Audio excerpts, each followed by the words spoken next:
এখানে মেহেদি আছে, ইয়াসিন আছে, আরেকটা কেটা আছে, কও নাম কই দাও, বেঁচে দেবে।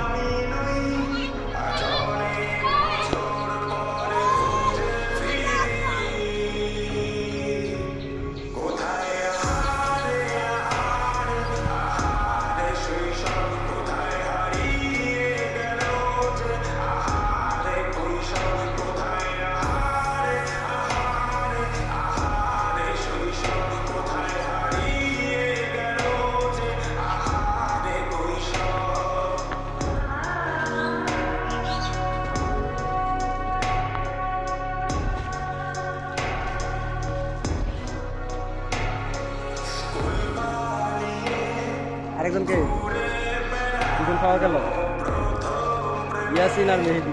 তৃতীয় শ্রেণীর মেহেদি আর পঞ্চম শ্রেণীর ইয়াসিন, তাদের কাণ্ড কারখানা। পড়ালেখা বাদ দিয়ে শুধু পানিতে ডুবা।